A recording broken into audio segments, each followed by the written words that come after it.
USA ने तरक्की कैसे की? इस सवाल के जवाब में हमें सारी बातें वो सिखाई जाती हैं जो हमें ग़ुलाम बनाने के लिए ज़रूरी हैं, और हम अपने एहसास कमतरी की वजह से हर बात को मान भी लेते हैं।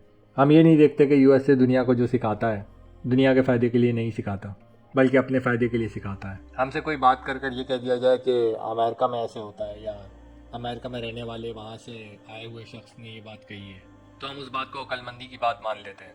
हम ये नहीं समझ पाते कि यूएसए ऐसी जगह है जहाँ इकोनॉमिक पावर का खेल खेलने के अलावा किसी चीज़ की कोई अहमियत नहीं है। उन्हें औरतों के हकूक़ की परवाह नहीं है, इन्हें इंसानी हकूक़ की भी परवाह नहीं है, इन्हें इंसान की ज़हनी और जिस्मानी सेहत की भी कोई परवाह नहीं है। इनके यहाँ जो कुछ होता है इसके पीछे एक ही मकसद है, इनके अपने पावरफुल लोगों की इकोनॉमिक ताकत को बढ़ाना। वो लोग सिर्फ कारोबार के बढ़ने को तरक्की कहते हैं। आगे बढ़ने से पहले मैं ये कहना चाहता हूँ कि देखने में आपको शायद अंदाज़ा ना होता हो, मगर इन वीडियोस को बनाने में बहुत मेहनत लगती है। अवेयरनेस क्रिएट करने के लिए रिसर्च से लेकर यूट्यूब पर अपलोड करने और टैग्स लगाने तक सारे काम तो मैं अकेले करता हूँ, मगर इसको फ़िलहाल अकेले प्रमोट नहीं कर सकता। तो please share the video, subscribe to the channel and press the like button. Thanks.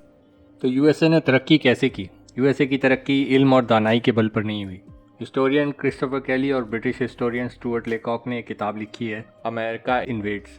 इसमें लिखा है कि यूएन के मुताबिक दुनिया में 193 ममालिक हैं, और इसमें से 191 मुल्कों के खिलाफ यूएसए मुसल्ह कार्रवाई कर चुका है और 85 मुल्कों से बाकायदा जंग कर चुका है। आज भी पूरी दुनिया में यूएसए की 750 बेसिस हैं, जिनमें तकरीबन 1,73,000 फ़ौजी मौजूद हैं, और यूएसए किसी भी मुल्क में आधे घंटे के नोटिस पर अपनी फ़ौज भेजकर जंगी कार्रवाई कर सकता है। सादे अल्फाज में इसका मतलब ये है कि यूनाइटेड स्टेट्स ने अपने माजी में पूरी दुनिया के साथ जंगें करके उनकी दौलत और रिसोर्सेज चुरा कर अपने पास जमा किए हैं और फिर इनके ज़रिए तरक्की की है।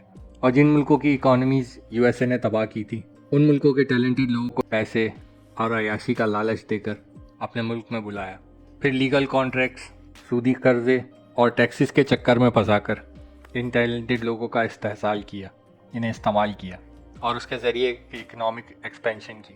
ये लोग बस इस्तेहसाल के माहिर हैं, और इनका सूदी कर्ज का निज़ाम कैसे वहाँ की आवाम का खून चूसता है वो तो एक अलग ही बहुत बड़ा टॉपिक है। अब अगले पॉइंट की तरफ आते हैं। वो ये है कि यूएसए एक मुल्क नहीं है, एक बिज़नेस है। इसके रहने वाले सिटीजन्स नहीं, कस्टमर्स हैं।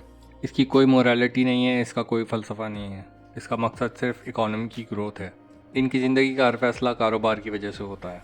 इस फैसले को बाद में अलग अलग किस्म के एथिक्स का रंग दे दिया जाता है, और ये लिखी पढ़ी बात है, कोई कॉन्स्पिरेसी थ्योरी नहीं है। इसके लिए बहुत सी किताबें और हिस्टोरिकल डॉक्यूमेंट्स मौजूद हैं। इसमें एक मशहूर किताब है जो हार्वर्ड की अमेरिकन स्टडीज़ की प्रोफेसर ने लिखी है। ये किताब बैंक्रॉफ्ट प्राइज़ विनर है और पुलित्ज़र प्राइज़ की फाइनलिस्ट है। इसका नाम है consumers Republic, politics of mass consumption in post war America. इस किताब में अमेरिकन हिस्ट्री के इंडस्ट्रियलिस्ट, इकोनॉमिस्ट और गवर्नमेंट के बयानिए मौजूद हैं।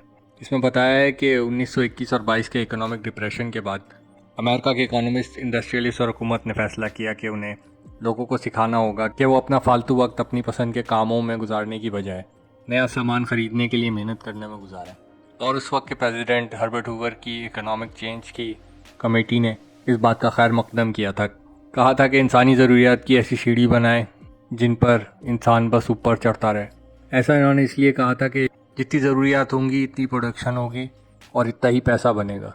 इंसान अगर आसानी से खुश हो जाएगा तो उसे सामान कैसे बेचेंगे और पैसा कैसे कमाएंगे। अब इस सब के क्या नतीजे निकलते हैं, इस पर बात कर लेते हैं।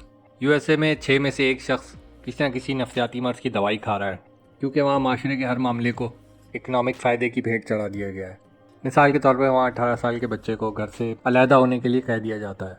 अब एक घर में 3 बच्चे हैं जो उस घर में रह सकते हैं, मगर हर बच्चे का अलग अलग पूरी गृहस्थी बसाने का खर्चा होगा। बैंक से पहले पढ़ाई के लिए लोन लेगा, फिर घर हासिल करने के लिए लोन लेगा, फिर वहाँ के सूदी कर्जे के निज़ाम में ऐसा फंसेगा कि सारी ज़िंदगी नहीं निकलेगा। बस यूएसए की इकॉनमी को फ़ायदा देता रहेगा और इतना मसरूफ़ रहेगा कि सही गलत के बारे में नहीं सोचेगा। इसके अलावा जो इमोशनल प्रॉब्लम्स, अकेलेपन और सोशल सपोर्ट ना होने की वजह से होती हैं, उनसे बचने के लिए शराब या किसी और नशे का भी सहारा लेगा। इससे भी इकॉनमी को फ़ायदा होगा। इमोशनल प्रॉब्लम्स की वजह से तरह तरह की एडिक्शंस बढ़ जाती हैं। इसमें गैम्बलिंग और शॉपिंग और ज़रूरत से ज़्यादा खाना भी शामिल है, और ये सब यूएसए की इकॉनमी के लिए फ़ायदेमंद है। दुनिया की पहली औरत मार्च एडवर्ड बर्नेज़ ने करवाई थी 1929 में, सिगरेट बेचने के लिए, और ये खुला हिस्टोरिकल फैक्ट है। So he turned to a public relations genius, Edward Bernays. He said, we have a problem. We're losing half the market in America because there is a taboo against women smoking. And I decided we would get debutantes to light torches of freedom in the Easter parade to protest man's inhumanity to women by the taboo against smoking. Within 6 weeks, smoking became an accepted pattern for women throughout the United States. USA को औरतों की बेहतरी या हकूक़ की परवाह नहीं है। बात यह है कि इकोनॉमिक कंट्रोल का बड़ा हिस्सा औरत होती है। मर्द के मुकाबले में औरत को खामियों का एहसास दिलाकर चीज़ें बेचना ज़्यादा आसान होता है। मेकअप और पर्सनल केयर के नाम पे औरतें दसियों प्रोडक्ट्स यूज़ करती हैं, इनके बगैर रह नहीं सकती। मार्केट में मौजूद सामान का बड़ा हिस्सा औरतों के लिए ही बनाया जाता है और घर की इनकम खर्च करने का फ़ैसला भी औरतों के हाथ में होता है। औरत कंज्यूमरिज्म का बहुत बड़ा हिस्सा है, तो इसको फेमिनिज्म के नाम पर, फीमेल एम्पावरमेंट के नाम पर मर्द की हिफाजत से निकाल दिया गया है। हर जगह बेजा हकूक़ दिए जाते हैं ताकि इकोनॉमी को प्रोटेक्ट किया जा सके। यूएसए में औरत को तलाक का इंसेंटिव दिया जाता है, यानी इनाम दिया जाता है। तलाक के वक्त औरतों को मर्द के माल और जायदाद में आधा हिस्सा दिया जाता है क्योंकि वो ज़्यादा कंज्यूमर प्रोडक्ट्स ख़रीदती हैं। बच्चे भी औरत को पकड़ा दिए जाते हैं और मर्द को कहा जाता है कि बच्चे जब तक 18 साल के ना हो जाए इनके खर्चे के पैसे औरत को देता रहे। ये पैसे भी औरत कंज्यूमरिज्म की नज़र कर देती है और जब औरत मर्द पर डिपेंड नहीं करती तो ख़ुद भी कमाती है और उस कमाई पे 10 से 38% टैक्स देती है जो इकोनॉमी में लगाया जाता है। ये research Morgan Stanley financial services company की रिसर्च है। ये 35 पेज की रिसर्च हर तरह की सिंगल ख़वातीन को और उनके शौक को स्टडी करती है। इसमें ये बताया गया है कि 2030 तक अमेरिकन ख़वातीन की एक बड़ी तादाद सिंगल होगी और इसको मद्देनज़र रखते हुए इनके इन्वेस्टर्स को किन प्रोडक्ट्स में इन्वेस्ट करना चाहिए ताकि ज़्यादा से ज़्यादा मुनाफा कमाया जा सके। इंटरनेट पे ऐसी वीडियोस मौजूद हैं जिनमें अमेरिकन्स शिकायत कर रहे हैं कि हमारे कारोबार बंद हो रहे हैं कोविड की वजह से और हमारा टैक्स पेयर्स का पैसा करोड़ों डॉलर पाकिस्तान भेजा जा रहा है जेंडर स्टडीज़ के लिए। I don't know, but this is my favorite one. This is what the title of the show's on. The $200 million for a gender equity fund to help with gays and women. They're giving $200 million to Pakistan to promote democracy and for gender programs and to help promote gender equality and sexual understanding for homosexuals. And there's literally $200 million given to help gay people understand about women's rights or something in Pakistan. The $200 million given to Pakistan. $200 million. Like, you're in your house and you're struggling, right, to pay your rent right now. 60% of Americans Pakistan live in ask for Pakistan. that? Were they like, hey, we're really struggling to find the funding. Everyone wants to learn about homosexuality and women's rights in Pakistan. They don't. USA में बच्चों को स्कूलों के अंदर LGBTQ के बारे में बताया जाता है। उन्हें कंफ्यूज किया जाता है कि उनके पास जिन्स बदलने की चॉइस मौजूद है। How could this possibly be making anybody money? So one example is John Stryker. He's a very wealthy man. He's a billionaire. And he founded something called the Arcus Foundation, which hands out grants, multi-million-dollar grants, to fund this.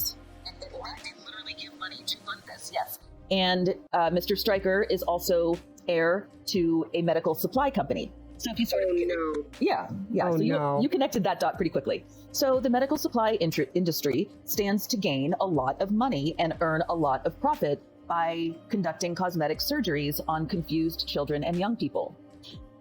We can't omit pharma.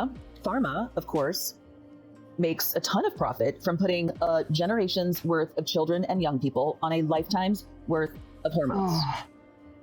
That is terrifying. लोग एक दफ़ा gender change करने के चक्कर में पड़ गए तो पूरी ज़िंदगी के लिए बेहतरीन गाहक साबित होते हैं।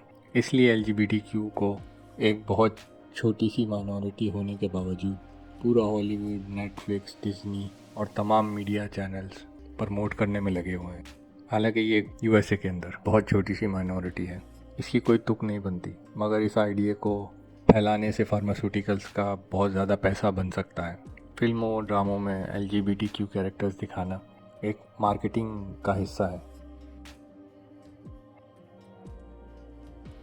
तो एक शख्स 18 साल की उम्र में घर से निकलता है, अकेले सारी मुसीबतें झेलता है, कर्ज और सूद की दलदल में फंसता है और अकेलेपन और टेंशन की वजह से नशों का भी आदी बन जाता है।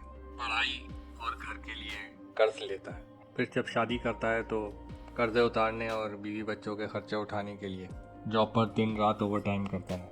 और फिर ये शख्स एक दिन जब घर वापस आता है तो पता चलता है कि इसकी 18 साल की बेटी 18 साल के होने से पहले ही एक से ज़्यादा मर्दों से रिश्ता कायम कर चुकी है।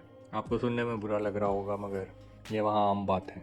और इस शख्स की दूसरी बेटी कहती है कि उसे लड़के नहीं लड़कियाँ पसंद हैं, वो गे है।